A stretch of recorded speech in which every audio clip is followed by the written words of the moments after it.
और अब अगली खबर जालौन से आ रही है। जालौन में 26 दिसंबर से होगी बुंदेलखंड गांव गांव पांव पांव यात्रा। शक्तिपीठ रक्तदांतिक से शुरू करेंगे यात्रा।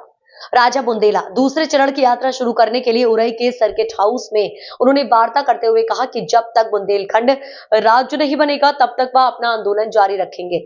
जालौन पहुंचे बुंदेलखंड विकास बोर्ड के उपाध्यक्ष राजा बुंदेला ने पृथक बुंदेलखंड राज्य की मांग को लेकर प्रेस कॉन्फ्रेंस की। दूसरे चरण की यात्रा शुरू करने के लिए उरई के सर्किट हाउस में उन्होंने वार्ता करते हुए कहा कि जब तक बुंदेलखंड राज्य नहीं बनेगा तब तक वह अपना आंदोलन जारी रखेंगे। इसी के तहत दूसरे चरण की यात्रा जालौन की शक्तिपीठ रक्त दंतिका से 26 दिसंबर को शुरू करेंगे और 10 जनवरी को इसका समापन किया जाएगा।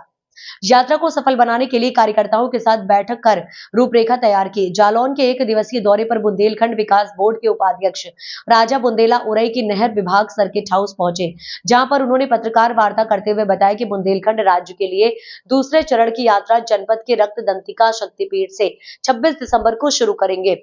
पहले चरण की यात्रा ललितपुर झांसी में उनकी पूरी हो चुकी है। यात्रा का उद्देश्य है बुंदेलखंड राज्य निर्माण करने के लिए सरकार को बाध्य करना।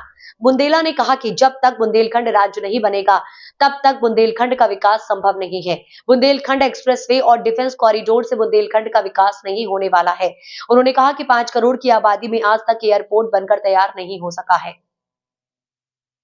हम लोगों ने एक यात्रा का कई दिन पहले, कम से कम 1 साल पहले हम लोगों ने योजना बनाई थी, जो किसी कारणवश आगे पीछे होती रही। उसी यात्रा को हमने अभी 12 अक्टूबर से शुरू किया और 24 को हमने ख़त्म किया। और वो 1-2 ज़िले हमने कंप्लीट कर लिए थे, ललितपुर और झांसी। अब हमारे पास 4 और ज़िले हैं और इस यात्रा का नाम है गाँव गाँव पाँव पाँव। हम लोग मेन रोड पर, हाईवेज पे गाड़ी से चलते हैं और गांव में उतर के फिर हम गांव में पैदल चलते हैं। और 4-5 गांवों का एक बड़ा गांव जो कस्बा रकबा होता है, उस पर रात में हम अलाव करके गांव वाले के मुखिया और 1-2 अच्छे पढ़े बच्चे जो गांव वालों को संबोधित कर सके। हमारी टीम वहीं खाना खाती है, वहीं रहती है और फिर अगले पड़ाव में उस तरह चलती है। इसकी वजह यह है कि हमने शहरों को तो सबको समझा लिया और शहरवासी लगभग हमारे साथ हैं, लेकिन गांव का आदमी आज भी नहीं जानता है कि वो कितना कुछ खो रहा है, कितना कुछ वो राजस्व दे रहा है, उसके हिसाब से क्या उसे मिल रहा है। जो योजनाएं हैं वो योजनाएं उस तक नहीं पहुंच पा रही हैं। और अल्टीमेटली ये है कि जब तक हमें बुंदेलखंड राज्य नहीं मिलेगा तब तक हमारा विकास संभव नहीं है। ये बातें बहुत सही है, सबका विकास, सबका साथ और सबका वो भी जो कर रहे हैं, लेकिन हमारा बुंदेलखंड 21 सदस्य हैं विधायक के हमारे, जिसकी जितनी भागीदारी उसकी इतनी हिस्सेदारी, तो उसके हिसाब से हमें कुछ नहीं मिल रहा है, 4% भी नहीं मिलता। तो उसमें अब हमारी एक ही मांग है कि अगर बुंदेलखंड राज्य बनाने में कहीं आपको लगता है कि आनाकानी हो रही है तो आप हमें नेशनल टेरिटरी बना दीजिए। हमारा एक ऐसा विधान हो जिसके बुंदेलखंड के लोग ही उसे गवर्न करें। हमारी बहुबुद्धि, हमारा विकास और हमारी शिक्षा, हमारे अस्पताल हम बुंदेलखंड नहीं खुद चाहते हैं। ना हम मध्य प्रदेश के आश्रय रहना चाहते हैं, ना हम उत्तर प्रदेश के आश्रय रहना चाहते हैं। एक नेशनल टेरिटरी बने, जिस तरह से पांडिचेरी है, अंडमान निकोबार है, आपका लक्षद्वीप है, उसी तरह से बुंदेलखंड बने। या अगर वो नहीं है तो हमें कम से कम एक परिषद ऐसी बने जो बुंदेलखंड के लोगों के साथ हो। हमारी ये मांग है। और राज्य हमें चाहिए है उनको सामने टेबल पर बिठा कर। पहले हम उनको टेबल पर तो लेके आए। अभी अगर हम ये कहते हैं हमें इलाहाबाद नहीं चाहिए, कानपुर नहीं चाहिए, तो फिर वो एक अलग बात हो जाती है, फिर वो टेबल पे भी आने के लिए तैयार नहीं है। हम चाहते हैं एक बार गवर्नमेंट हमारे साथ, सेंट्रल गवर्नमेंट टेबल पर बैठे, राज्य का क्या वो स्वरूप हमें ऑफर कर रहे हैं वो हमें बताएं। अगर वो हमें स्वरूप मान्य नहीं है तो उस पर चर्चा हो, लेकिन अभी से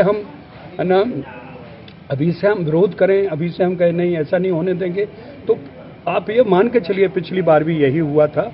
उत्तराखंड, झारखंड, छत्तीसगढ़ बन गए, हमने अलग अलग मांगे रख दी। हमने कहा हम सागर राजधानी बनाएंगे, हम झांसी राजधानी बनाएंगे, और दूसरा हम दोनों एक साथ लेंगे। ये नहीं मानेंगे, उन्हें उनका ठीक है, फिर कुछ नहीं मिलेगा।